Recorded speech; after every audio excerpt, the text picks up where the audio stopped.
Hello viewers, কেমন আছেন সবাই? আশা করছি সবাই অনেক অনেক ভালো আছেন। আমি নজরুল শাফি, টুকটাক ভিডিও করতে ভালোবাসি।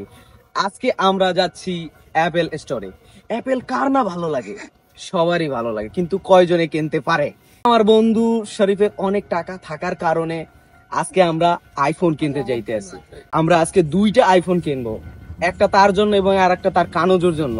আজকের ভিডিওটা মূলত আইফোন স্টোরে জাপান থেকে আমরা কিভাবে আইফোন কিনি এবং জাপানের আইফোন স্টোর গুলো কেমন হয় সব বিষয় আজকে আপনাদের সামনে তুলে ধরবো। আজকে জীবনে প্রথম আর কি নিজের টাকা দিয়া যেহেতু আইফোন কিনতেছেন, এর মানে মনের এখন অনুভূতিটা কি?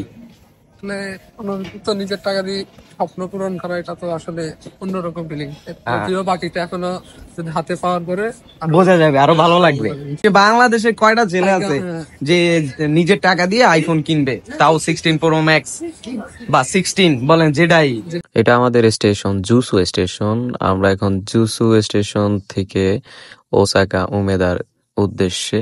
ওসাকা উমেদা থেকে আমাদের আবার একটা ট্রেন চেঞ্জ করে সেখান থেকে যেতে হবে। আমরা এখন চলে আসছি ওসাকা স্টেশনে। ওসাকা উমেদা স্টেশন জাপানের পশ্চিমাঞ্চলের অন্যতম ব্যস্ত ও জটিল পরিবহন কেন্দ্র। এই স্টেশনটি কিতাকু জেলার উমেদা এলাকায় অবস্থিত এবং প্রতিদিন প্রায় 2.3 মিলিয়ন যাত্রী এই স্টেশন ব্যবহার করে। উমেদা এলাকা একটি কেনাকাটা ও বিনোদনের জন্য বিখ্যাত।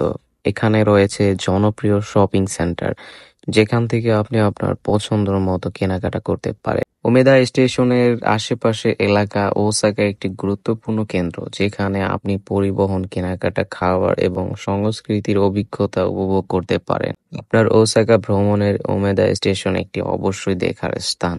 আমরা ওসাকা স্টেশন থেকে বের হয়ে শিনসাইবাসির উদ্দেশ্যে হানশিন স্টেশন লাইনের সামনে চলে আসলাম। আমরা আসতে আসতেই একটা ট্রেন চলে গেল। নেক্সট ট্রেনে আমরা রওনা করলাম শিনসাইবাসির উদ্দেশ্যে।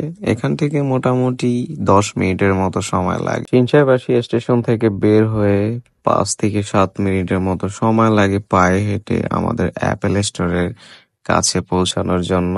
তো অবশেষে আমরা চলে আসছি ওসাকার সিনচাইবাসি অ্যাপেল স্টোরে।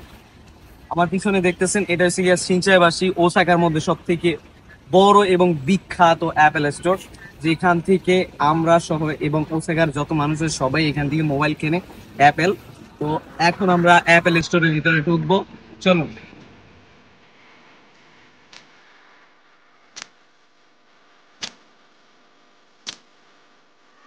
এদিকে আমার বন্ধু ফোনগুলো দেখতেছিল যে কোন ফোনটা তার ভালো লাগে, তো কোন কালারটা সে নেবে সেগুলো দেখতেছিল। ও সবকিছু চেক করার পরে সে সবশেষে ডিসাইড করলো যে সে ডেজার্ট কালারটাই নেবে।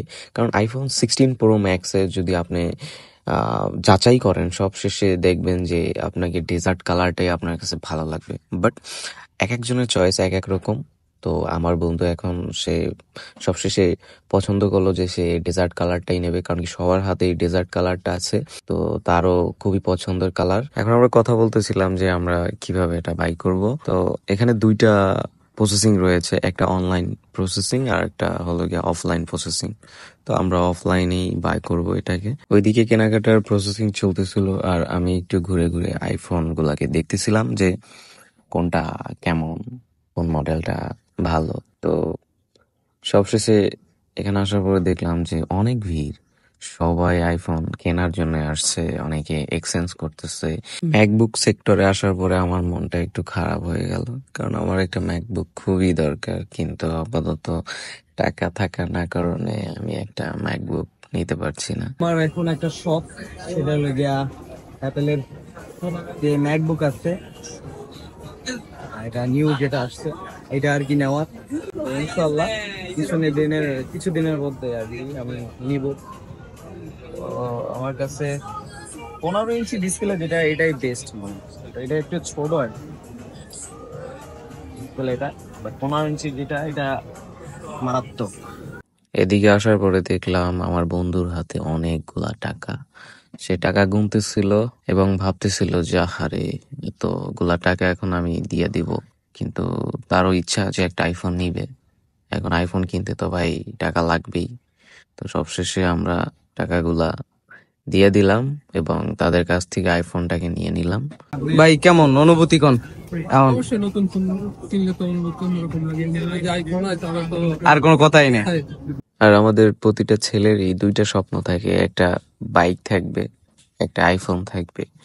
বাট মধ্যবিত্ত ফ্যামিলির ছেলেগুলার জন্য হয়তোবা অনেকটা কষ্টকর একটা আইফোন এবং একটা বাইক কেনার জন্য। অন্যদিকে আমাদের বড় ভাই রাহিম ভাই, সে অ্যাপেল ওয়াচ দেখতেছিল। তো এদিকে এসে দেখি সে হাতে পইরা টইরা তো পুরাই ভাব। তো ভাবছিলাম যে হয়তোবা সে এটা কিনবে, পরে দেখি যে না, এখন কিনবে না, পরে কিনবে। আমাদের কেনাকাটা যেহেতু শেষ, তাই ভাবলাম যে একটু ঘুরে ঘুরে দেখি কি কি আছে।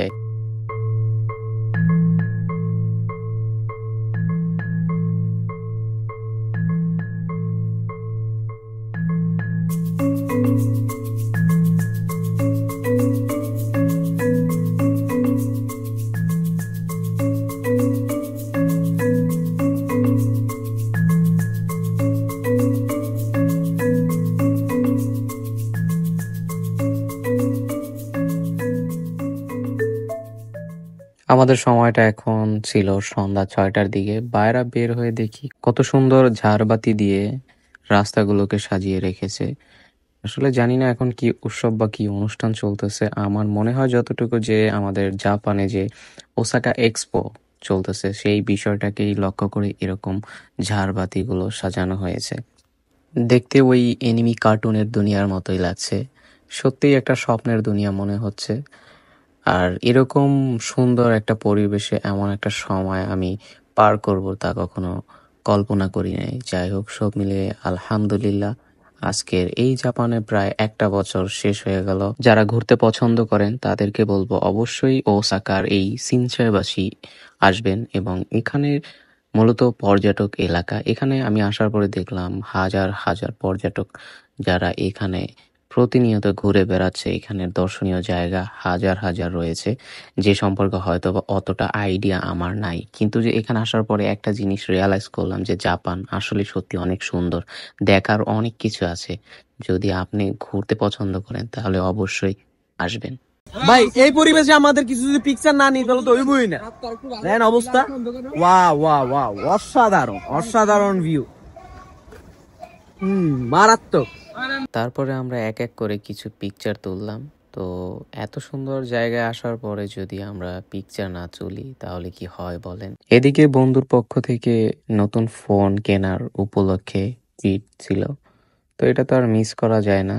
তাই আমরা চলে আসলাম ম্যাকের ভিতরে বসে খাওয়া দাওয়া প্লাস ফোনটাকে আনবক্সিং করা। আইফোন কেনার পরে এই স্টিকারটা খোলার অনুভূতিটা একটু অন্যরকম। তো আমার বন্ধুর অনুভূতিটা খুবই অন্যরকম ছিল, যেহেতু তার নিজের টাকার আইফোন কিনা, ব্যবহার করার মধ্যে যে একটা প্রশান্তি, এটা হয়তো বা বাবার টাকায় কিনলে পাওয়া যায় না। মোবাইলের সিটিং গুলো ঠিক করতে করতে এদিকে আমাদের খাবার চলে আসছে। ম্যাঙ্গো জুস ছিল, যেটা আমার খুবই ফেভারিট একটা জুস, এবং ম্যাকের মধ্যে ম্যাঙ্গো জুসটা খুবই সুন্দর এবং সুস্বাদু। আর এদিকে ছিল নাগেট। তো এই আর কি, টুকটাক খাওয়া দাওয়া, তার সাথে মোবাইলের সিটিং গুলাকে ঠিক করা। সবশেষে ধন্যবাদ সবাইকে ভিডিওটা দেখার জন্য। আবারও দেখা হবে অন্য একটা নতুন ভিডিও নিয়ে।